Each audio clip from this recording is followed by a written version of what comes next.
Yo, what is this? Check out those abs. I don't know about this, guys. In this episode, I see some ducks, get lost in a rice field. It is not a trip in Japan if you are not lost in a rice field. And eat a really good burger.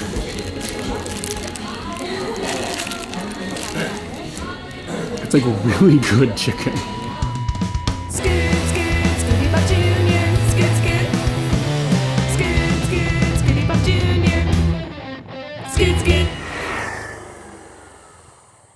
In the end, it rained last night. I don't really even know how much. I never heard it, but a little bit came in the window. So enough for a little to come in the window. The ground is wet. I don't think it would have been catastrophic to have camped outside last night. However, to camp after the amount of moving that I did from the house to the boat, to the boat, to the Hokkaido port, to the here would have been just too much. I was very tired. It was really dark when I got here. Setting up everything would have sucked. So I think I made the right decision to stay here. Probably don't need to stay in the hotel the second night, but I already paid for it and it's just going to be what it is. I'm going to use today as a way to sort of set up my bike in a hopefully less chaotic manner. When you first start traveling on a new type of project, you just end up kind of like stuffing everything and being like, I guess this is the right place, it fits, I don't know, And then after a couple days, you're like, it could be better if this was here and that was there, this is easier to get to, and you start to fine tune your packing process. So I'm going to rethink my packing process today, and I'm also going to spend the day doing some data backups and editing another video that's not from this series. I can make the day useful. I'll definitely be going out and probably going and getting a burger because I'm in Hakodate. And speaking of Hakodate, it is, let's say, a good thing that I came this direction. It was really a long drive and kind of scary with all the deer and stuff that were all over the place. I saw so many, it was nuts. But looking at the radar right now is just like confirming to me like you made the right decision to get the hell out of any other part of Hokkaido but Hakodate.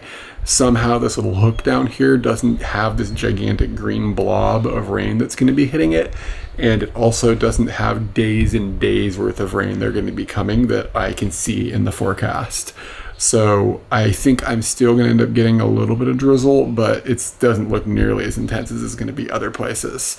So I'm glad that I just busted down here last night and got out of here before that green blob showed up and ruined my day.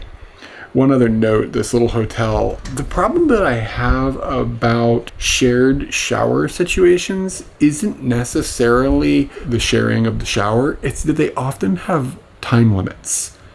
And you can only use them during this hour and that hour in between, but after these other hours you can't use them, which means you can't bathe yourself for like a portion of the time that you're there.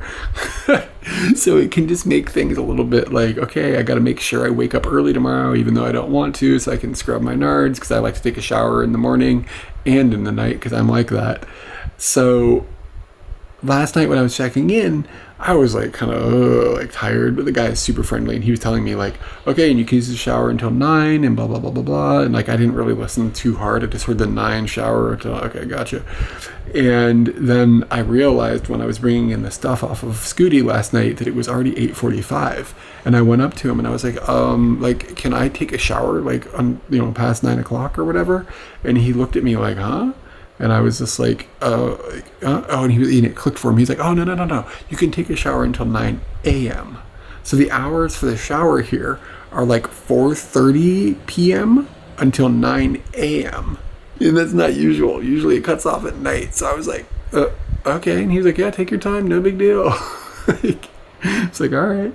So I had no trouble getting a shower last night, and then I just happened to get up early enough. I grabbed one this morning, so I am all set to go as far as the cleanliness goes.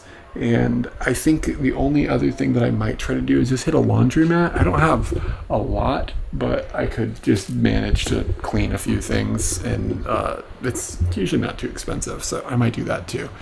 But yeah, it's gonna be a logistics day and a burger day. When you stay in these little Japanese ryokans, little Japanese hotels, you're going to come across pillows that confuse you a tad. This is one of them. Let me Pillows don't usually make that noise.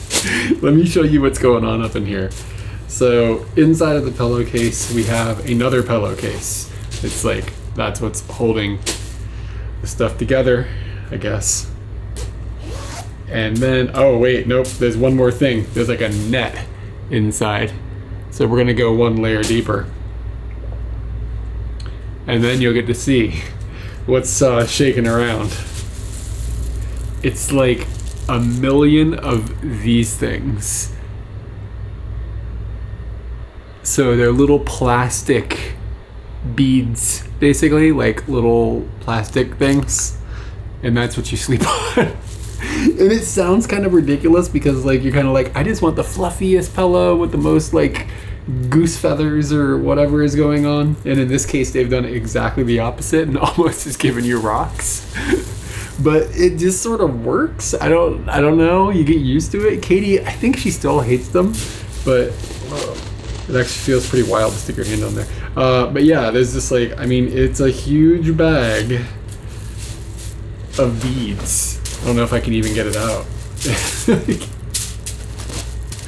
just like plastic beads.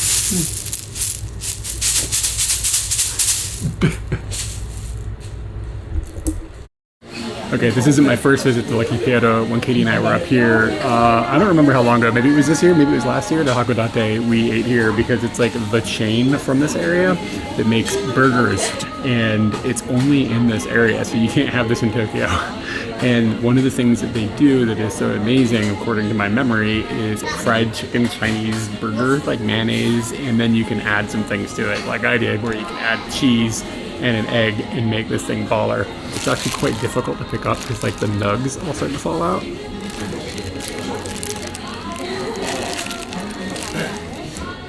It's like really good chicken. It's a really, really tasty chicken.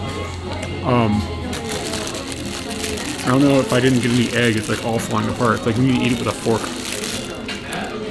I'm not gonna sit here and make you all watch me try to gobble this all down, but it's like chicken and mayonnaise, and it's like, it's just, they flavored it with like, if you're in an American Chinese restaurant and they've got like chicken, like that red chicken, like at the barbecue, it's kind of like that stuff. I don't remember what it's called, I don't remember. Not like Jungle Sauce, it's like something else. But I also got something that's kind of like, this is funny because we ate here already and I can't remember if I thought this was good or bad, but I believe this is a cheese covered French fry. Oh, it's got some gravy on it and something barbecue sauce colored. It's like a chili, I think. It's okay. The fries end up really soggy, so I think that's kind of breaks it down a little bit. And the other thing that I got, one of my favorite things about Hokkaido, guarana. They have their special blend here. As far as guarana goes, it's not like super amazing. I've had better, but it's fun to get the one with the clown on it. The other thing that's kind of cool about these restaurants is there's a bunch of them in town and in this region of Hokkaido, and they all have different theming. I can't remember what the other themings were, the other ones, but the theming of this one is women playing tennis. So there's like pictures all over the wall, and it's just like women playing tennis. It's just like random. I don't know. It's great though. Today's plan is to just jump around Hakodate a little bit and do some chores. I got to do some things to get some things set up for some other things.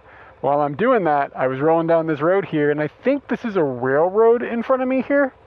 And the notable thing about this is just how damn low the railroad underpass is for the vehicles. And I'm not sure if this will come across too well in camera, but it's a really small little hole to the degree where I think there's a sign that says it's 1.7 meters, which like I couldn't even come close to standing if I was barefoot. I'm 2 meters tall. But I don't see a sign for it on this side. It was like when I was coming through the other way.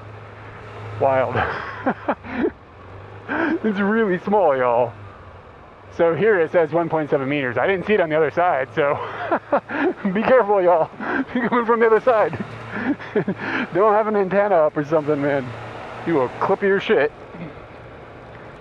Another kind of notable thing about Hokkaido, and I've mentioned this on previous trips, is just how wide all the roads are. There's so much more room. It feels like you're in America a little bit with how big everything is. People still have Japanese style houses for the most part. There's just a lot more room when you're driving. Katie and I explored Hakodate recently-ish, and when we were here, the Russian Orthodox Church was not a thing we could check out because it was under renovations and it was all covered up. However, it's open now, so I can come up here and check it out.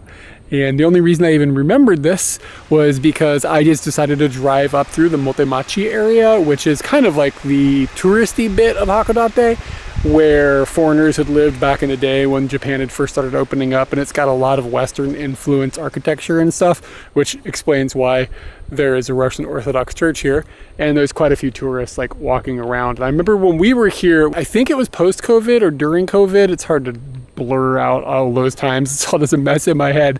There weren't very many tourists here at all. It was almost completely empty. So there are people walking around hearing a lot of different languages and stuff, which is something that I just haven't really been experiencing where we live now.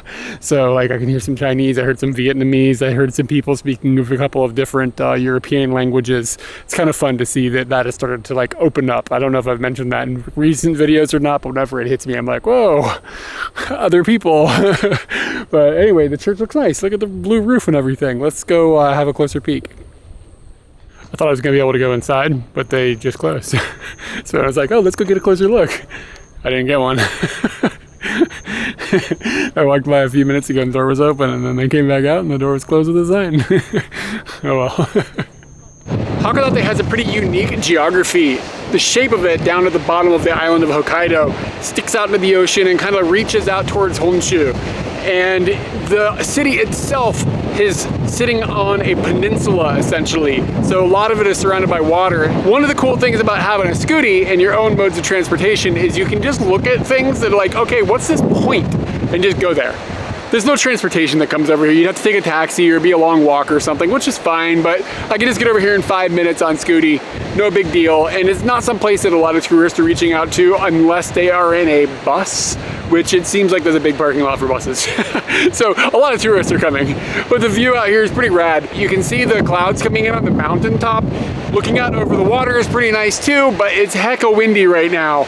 One special note though, this area is famous for their squid, and they have little squids on the fence. I love it. Everybody should have little squids on their fence. I'm starting to feel like a broken record. When Katie and I were here last time, we blah blah blah. But when Katie and I were here last time, we went up on this mountain and we took the cable car to watch the sunset, and it was really cool. You get to see the lights turned on this interesting shaped peninsula city. But while we were up there before the sunset, I was looking off the edges and looking around, and I saw this island that was shaped peculiar. And I was like, whoa, that's almost like a square? Why is that island almost like a square? It's like, I want to go there. And Katie and I didn't go, partially because we were short on time, and partially because she was like, you shouldn't prioritize time to go to this little island. Does not look interesting. And she was like, it just looks like it's just boring. We looked a little bit on Google Maps and we were just, there's not going to be adventure over there. So regardless, I've come over to this little island, and Katie was right. There's really no adventure to be had. It's just a field, basically. It's got function, probably, play soccer and stuff, and I'm sure it's like, for the local community, things can happen there.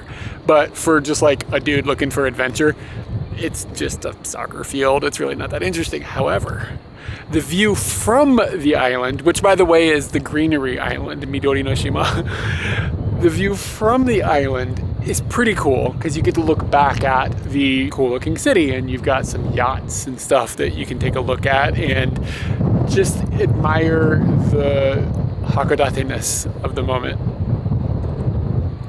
It's kind of cheesy.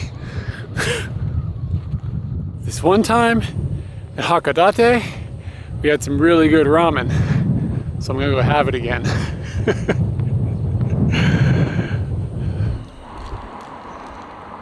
One of the hardest things about riding a motorcycle in Japan is when you come into these like mid-sized cities like Hakodate and finding parking in specific areas like around the train station or whatever. This ramen restaurant that I wanted to go to is right across the street from the station, and there's no place to park a motorbike. And the thing that's frustrating is it's not that there's no place to park, because there's like a zillion pay by the hour parking spots for cars, but you're not allowed to park your motorbike in them, or as far as I can tell, you can't. Usually if you can park your motorbike, there's like, oh, this is what the motorbike is like and where you can park it and how much it costs and stuff, but there's nothing at all is written, so it's like, these are for cars only. So I was like, I don't know what to do. Like, I don't know. I mean, like, there was literally no place to park. The closest thing I could find on Google anyways, or using this website that you can search for motorcycle parking, it was like an hour and a half walk away. It's like, what is going on? What is this? So I was like, okay, so I guess I'll just park at a supermarket. And the going rate for parking for a car around here is about 200 yen for an hour. So what I did is I parked at the supermarket that's down the street from the ramen restaurant, and then I ate my ramen, and then I came back and I went in and I bought some bananas for 200 yen.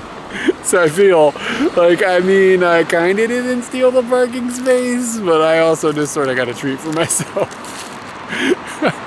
The good news though is that the ramen is, like I said earlier, a place we'd already eaten, but man, it's good.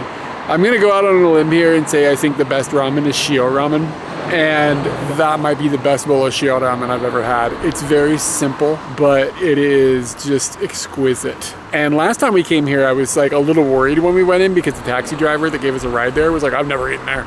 We were like, uh-oh, we eating tourist chow? Nah, man, that place is good. There was a line tonight. Last time there wasn't, but so maybe it is tourist chow. I don't know. I'm a tourist, and I chowed it, and I thought it was amazing yet again. I've actually had a couple of friends that have come up here that I've been like, you got to eat this ramen, and they were always like, this shit was amazing. So yeah, if you come here, you just get the ramen across the street from the train station. But if you have to drive a motorbike, it's complex. Ever been traveling and you're like, where the hell is my hotel? And then you're like, what's it called? Where am I staying? Completely lost. Like, okay, thank God I had like reserved it on the internet so I could like go back and like look up like, where am I staying again? What is this place called? I guess worst case I could have looked at my Google timeline and it would have showed me where I slept last night. But without technology, I'd be on the streets.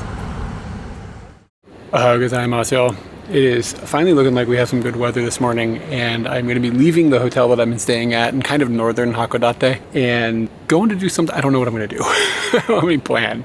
So the plan is to probably sleep outside tonight. I have a tent and stuff with me, so I'm going to do that. I've never done this before, like since I was a little kid. I've never done this on my own, let's put it that way, like gone camping. So I'm going to just go and see what happens. Oh, you know what? We did camp when we were in Oman, but that was like under somebody else's umbrella of help. So Jim, Nadia, Eric, and I, we've all made it up through the desert, and we've built a teepee.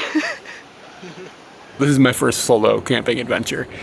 So I don't know. I found this place that's like 30 minutes north, and I think maybe there's a free campground. I found this little resource on the internet that's like shows where all these free campgrounds and stuff are in Japan, but I don't know how accurate it is. So this is only a 30-minute drive out of Hakodate. I can just scoot up there and look at it and be like, okay, what is this? Is this like legit or whatever? And then sort of figure out from there what I'm going to do. Like I really have basically zero plan. And I don't know what else I'm going to do with the rest of the day. I have no idea, but I know the lake area that I'm going to. We've been there before. It's kind of a pretty little area with like some islands and some bridges and stuff that connect them and stuff. It's quaint, it's nice. The only thing that's like kind of noteworthy, I suppose, is it's hot still. Like I'm still like in an area of Japan, I'm low enough in Hokkaido where it's still like, whew. It's like when I loaded up Scooty, I had to move him out of the sun because it was just like dying. And I mean, I took a shower this morning inside of the onsen, which is like right there, actually behind me in that door or in that window. I took a shower like an hour ago and I need another shower already. So this is the challenging part about camping is how do you clean yourself? I don't understand this part. Maybe this is obvious to people who camp or whatever, but like I am like finicky. I like to have like 2 showers a day. And then like riding the motorbike, getting all grimy and everything. And then I just don't know if I'm going to be comfortable or happy being in a situation where I am not able to scrub my nards. All right. So I haven't had any breakfast. So I figured I'd stop and get some breakfast. And I smelled Mr. Donut, which, by the way, when Japanese people say it sometimes, even if they speak English, they call it Mr. Donut. Mr. Donuts. And it makes me laugh. I just love it. It's so cute. Anyway, I smelled this Mr. Donuts, and I then saw the Mr. Donuts. And I was like, oh, I'm going to stop and get a Mr. Donuts. Oh, dude, score, bendy straw. And I'm not a big fan of Mr. Donuts, even though I do like the name. Because a lot of their, like, donuts, they put this, like, almost plasticky, like sugar coating on it that I'm not a big fan of. But I've discovered in the past that if you just go with the honey ring, you can have a decent donut because it doesn't have that weird plasticky stuff on it. So I got a honey donut, like a honey dip. It's like a classic good donut. It's hard to find a classic donut these days. Like, it seems like all the donut places in the world are just like trying to like be all wacky with the donuts, and this is too much. Like, you know what I mean? Like, I don't need to have too much injected in my donuts. However, I also got a taco meat, like taco as in the Mexican food, taco meat and cheese pocket. And it's kind of a flaky pastry. I was between this, and they had a Frankfurter that was like this long, and I was like, I don't know, this looks like it could be kind of fun to eat, but this one out just because it was okay. Got my Mexican donut.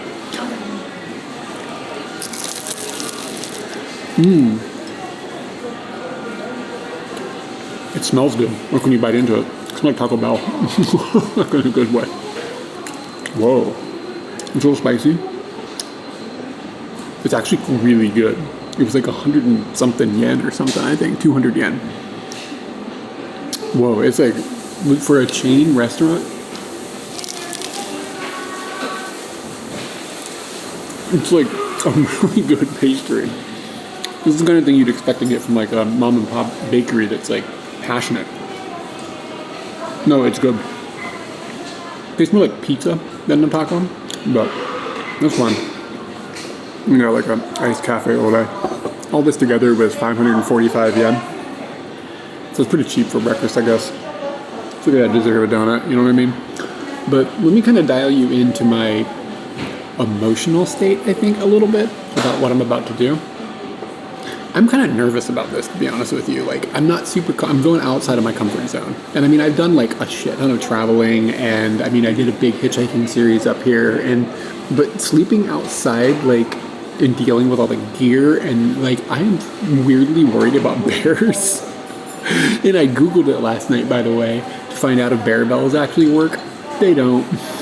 So you can't have a bear bell, you gotta have bear spray, and that's like $100, and I don't even know where to buy it. I don't know if I can buy it in Japan. I've never seen it, like I've never looked for it, but it's just like a whole thing. So like people, it's like, there's all these like compounding things. I think I'm like worried about a lot of things, and it's just focusing in on a couple of areas that are like illogical. But I'm hoping that it'll just be peaceful. I'm hoping that's what I'm going for. Peace and tranquility, not getting eaten by a bear. If I make it to tomorrow and haven't been consumed by another mammal, I'm gonna call it a win. I believe the lake that I'm going to is called Onuma, and I'm driving north out of Hakodate to get there. And it's kind of like, it's an okay drive. It's kind of one lane and a lot of stoplights, but not nearly like what it is in Tokyo, so I guess I shouldn't be complaining. But I've also been enjoying this canopy of trees. What is this called when the trees from one side of the road touch the other side? It's like kissing trees or something. There's some phrase for it. But isn't it just lovely? We should have more of this in the world. I saw a sign for Shin-Hakodate Station, and I think that means it is the most northern point of the Shinkansen, which is the Japanese bullet train. I thought I'd come over here and just see what the station looks like. I'm actually quite a far distance outside of Hakodate, so I'm surprised if this is how far up it comes, but maybe I just misread the sign and I'm lost. Anything is possible. You see these arrows that are pointing down from above? Those are showing the edge of the road, and it's giving an indication of how deep the snow here can get. The winters here are a little bit different. I'm coming up on Shin-Hakodate Station, and I'm driving through what I thought from a glance were rice fields, but they smell like onion fields. Looks like there might be other things being grown down here as well. but definitely like an area for farming.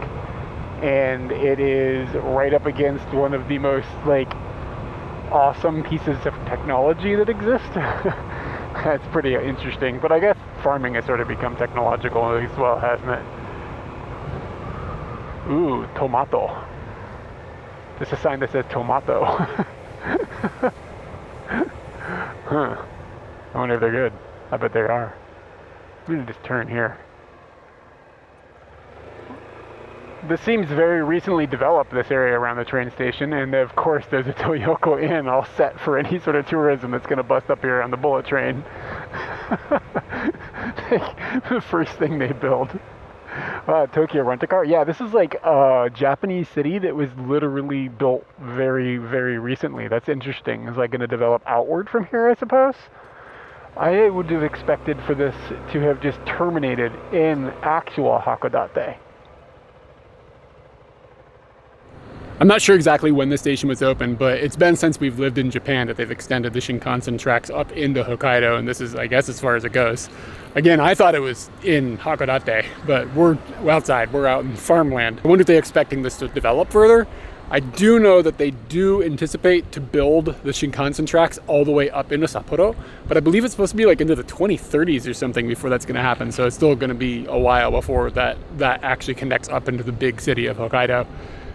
It's peculiar a bit to see this type of structure and the environment that's around it sparkling and seemingly brand new, because it looks like every other Japanese city with the Shinkansen station, only you're in a bunch of like rice fields or what was it, onion fields.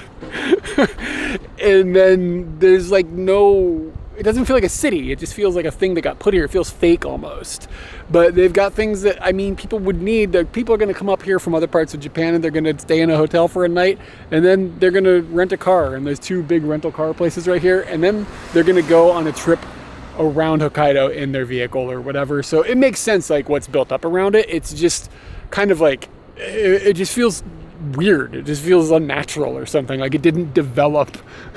It didn't develop organically. It was like just jammed in. But I mean, I guess that's what all these were when they were initially built like 30, 40, 50 years ago or whatever.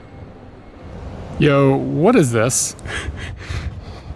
Check out those abs. I don't know about this, guys. Is this guy doing okay? What is even happening? Oh my god. Even out here, I'm having a hard time figuring out where to park. Like, I want to go inside and look at the inside of the station for a few minutes. So I went over to where the parking area is on my map and like on the map that they had over there. And like the dude comes out and gives me the batsus, like puts X's up. And I was just like, no, I understand, but like, where do I park the motorbike? And he was like, oh, you go to the other side of this hotel and go next to the station, which is what this building is right here, and then just park with the bikes. So I can just park the scooty with the bicycles, like bicycle bikes. I was like, okay, I guess. So I'll just park there. And that's the thing about Japan. Like, there's always a sign. It's like, you can do this, you can't do this, blah, blah, blah, blah. On that guy's parking area, it said no auto bikes, like what I have. But like, where do I go? Like, are there that few people on motorcycles up here? I don't see a lot. Maybe it's because the locals don't use them because of the winters, like the brutal up here. But there's tons of people who come up and tour in the summer. So I'm just surprised at how hard it is to figure out a way to just put it for a few minutes. Bye, Scooty. Okay, for serious, what is this character? Is it a nigiri? Is it rice with a piece of fish on top? Is that what I'm looking at? What the hell is this? What is it? The station is really modern. It's actually quite nice inside, and you can see the end of the Shinkansen line from the platform up top, like when you walk over the tracks. And then even further down in the distance, you can see construction that's taking place, like on a tunnel that's going to be heading further north, I suppose, to go up into Sapporo. And the south side of the station where I came in, I was like, man, there's not much here. It's the busy side, like for real, because you come out of the north side, and this is it. It's just fields. Because I assume this is what this looked like before they built the station at all, just like everywhere. In fact, there's so much nothing on this side. They haven't even bothered to put in escalators. There is an elevator, but that's not going to move many passengers. But I don't think they're expecting many passengers to come in. They're probably legitimately worried if there's an escalator, some cattle might end up inside the station from this side. When a train arrives, this place certainly comes to life. A lot of people just piled off the Shinkansen, but nearly all of them are just transferring onto a local train to go to Sapporo. Yo, hold on a second here. What kind of dog is that?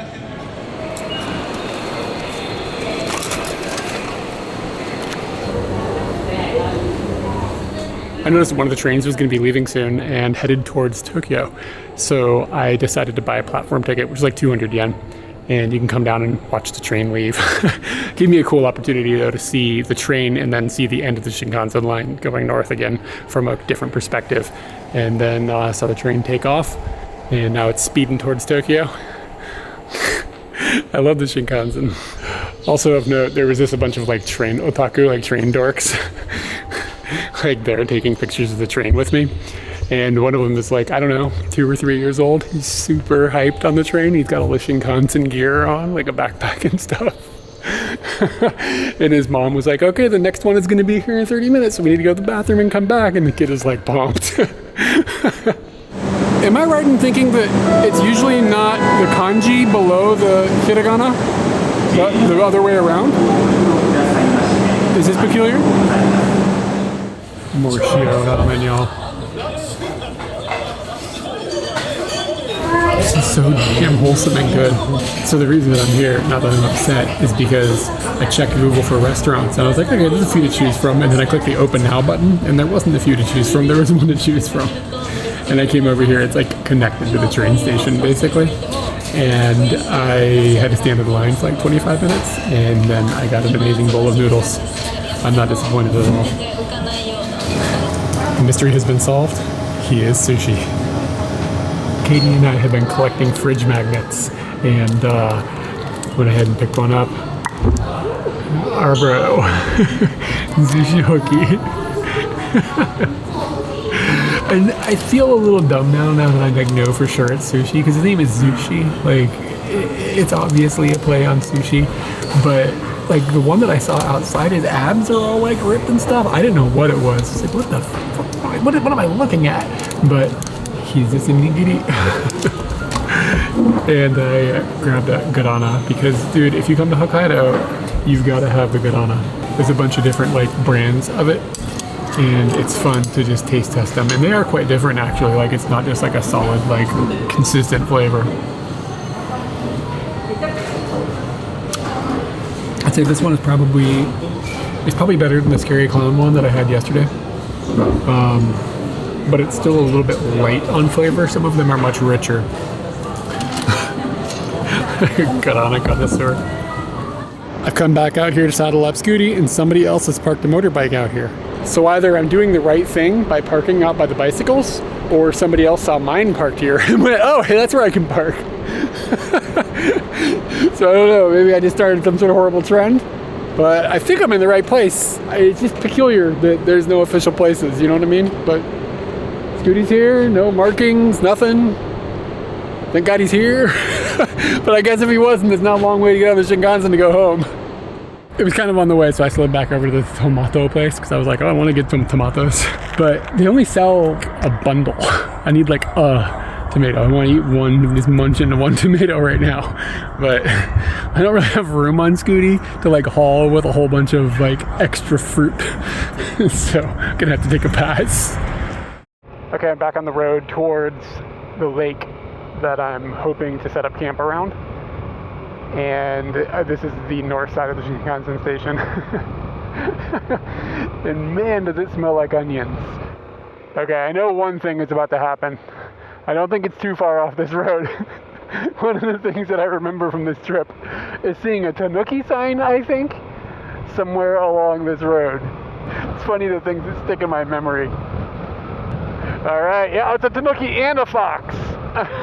I dig it. Where I'm headed is a place called Onuma, and that means large pond. And it's not a lake, but it sits in the shadow of this really cool volcano. So you got this beautiful lake and this big mountain. And I'm hoping that where I'm going to be able to find a place to camp is going to take advantage of this beautiful scenery. All right, cruised out down the pleasant little road and came upon a campground that I was aiming for. Thankfully it's here. There's quite a few people here, but it's not crowded, and it seems incredibly nice. It's super picturesque, like something out of an anime. And I've got a good view of a lake, and I've got a spot here where I'm going to try to erect a tent. Hopefully I'm able to do a little bit of construction here. I don't have any experience with this. Notably, I swear I can hear a train. So we aren't that far out in the wilderness, even though it feels like it.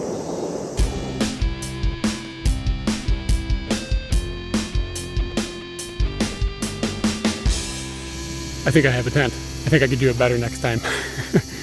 And I'm not 100% sure what's going on with the front door. It's a little weird the way it's like angled the zip and stuff. I feel like I did that wrong. I need to Google it to see if I'm doing something incorrect with the outer layer front door thing. But I think it's gonna do me. I think I can sleep in there. I've got a mat I can put out, blow it up. Sleeping bag that's way too warm for the weather we have. And then I gotta figure out how I bathe myself. I saw some people just go in the lake, which is actually sort of peculiar. Japanese people don't go in like bodies of water very often, like not like they do back in like America or whatever, back in the colonies. But yeah, I gotta, maybe there's an onsen or something I can just go use and just brute force my way through the tattoo thing. I don't know. Hopefully I can get clean though, because I feel just ridiculously gnarly. And thankfully, I think I can just leave this here. I don't think it matters. I can just leave it unattended. It'll be fine. It's Japan. This is a sign warning of bears, and they've got a way to update it, like last incident was. You know what I mean? Like, it's been this many days since an injury at the workplace. It's been this many days since a bear ate a camper. I am having the supreme camping experience. You see in this situation? The whole squad is here. I'm running a time lapse of the sunset on this right here, and this little poofy dog came on a leash with its owner and saw this. I'm pretty sure the dog thought it was alive because it got like aggressive. The guy had to pull it back like it was going to attack the poofy thing on the camera. This is like a little white fluff ball thing. It ran on batteries, tiny little dog. In the end, I Googled around and tried to figure out a place to bathe myself properly. I just couldn't come up with anything. There's a couple of onsens around here, and they're like, we don't have soap, shampoo, or towels. And that's just like kind of annoying to go take a hot spring bath type thing and not have any of that stuff. And I don't have soap, and I do have towel, but like I don't need shampoo. So it's just ridiculous to me to have to pay to just use somebody's water like that. Like, come on, guys. Like, come on. And then there was a hotel. It was like 1,300 yen, and I wasn't sure if you needed to have a reservation to get in, and it was like 30 minutes away. I was like, I'm not going to use that either for just their bathing situation, not like the staying. Obviously, I'm just going to sleep here next to the lake. So what I ended up doing is just getting in the lake, and I don't really have the right things to make this work. Wish I had like a washcloth or something. I have a tiny little one, but I wish I had something I could just scrub myself a little bit with. So I'm gonna make a list of things that could make life a little bit easier. And then like my underwear got wet because I just went in my underwear, and then it's got to dry, but I don't have a line. I need to buy a line. I'm just like learning the things that, okay, this would be useful, this would be useful. Like, what can I actually bring that would fit easily on Scooty? We're just like bursting at the seams with stuff already that will make my experience a little more enjoyable. I'm gonna figure that out. So making a list. And I also should have brought some food. I do have a little bit of food. I'll show you. I'll show you what I've got here in a few minutes, sticking my head in and just kind of like escape away from the bugs and stuff. And I'm pretty tired. I could probably fall asleep pretty soon, even though it's like, I don't even know it's 6 o'clock yet. It's still pretty early. Let me see, what time is it? 6:30. But interestingly enough, when the sun went down, the lake immediately became foggy. Like immediately. The second the sun went away, like fog rolled in. Good news is I think there's a restaurant that has morning sets, like literally across the street from the park. So I might be able to hit that in the morning, but I don't think they open until 10, which is a little late because I'm probably going to wake up really early. And they used to at least have showers. That would be dope. I'm not completely sure on what my future for tomorrow is going to be. I'm probably going to just kind of hang out around this lake. It's possible I'll just stay here again tomorrow night as well. I'm not sure yet. I haven't quite decided. So now you guys are all up to speed. I just went in the lake in my skivvies.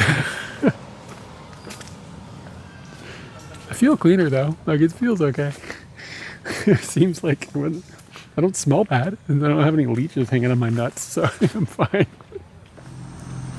These are also just across the street, and I have some fairly good news. I can get my guarana fix from the campsite. All right, it's dinner time. I apologize for the spooky campfire stories and lighting I've got going on. This is kind of what I'm using to illuminate the shot.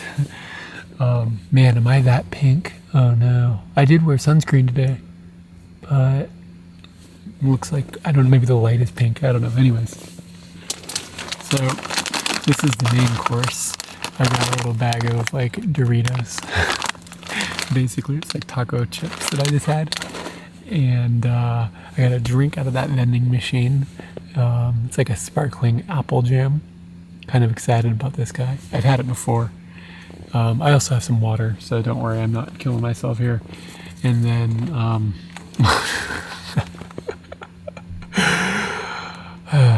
it's calorie mate time, unfortunately.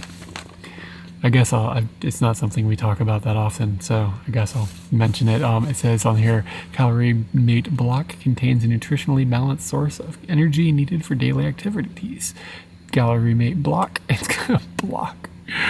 Oh God, I'm not excited about this. So I used to carry this when I was hitchhiking in Hokkaido, like as a punishment for not getting food accurately, and that's kind of where I've landed. I could get on Scooty and go get food.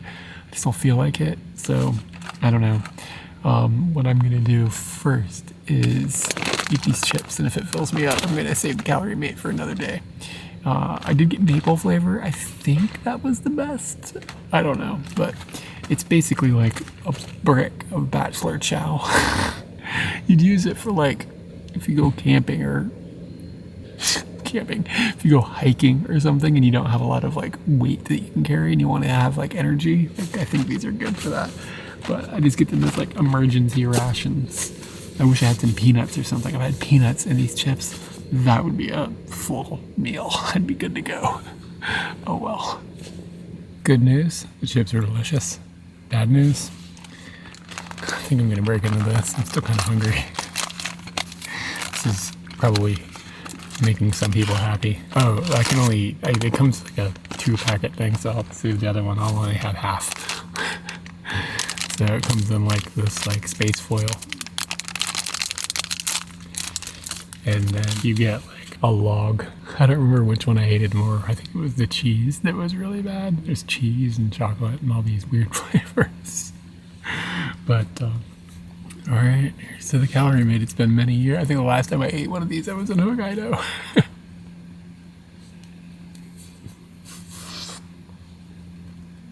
It's just so dry. The flavor is okay. It's just like eating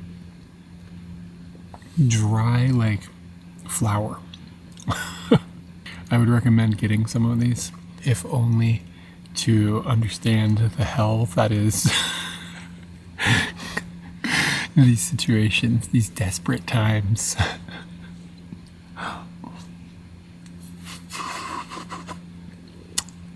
If you didn't have any water or something, it'd be all over, man. Gotta hit that sparkling drink.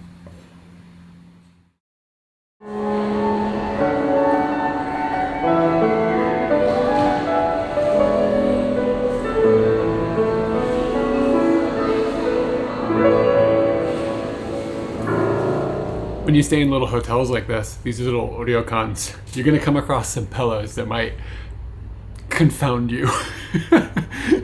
Is confound a word? I don't even know. Let me look it up.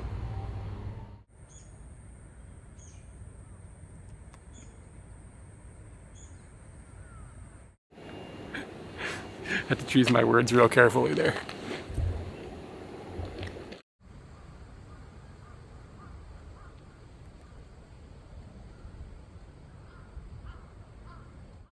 Yeah, it makes me feel like I got a duck.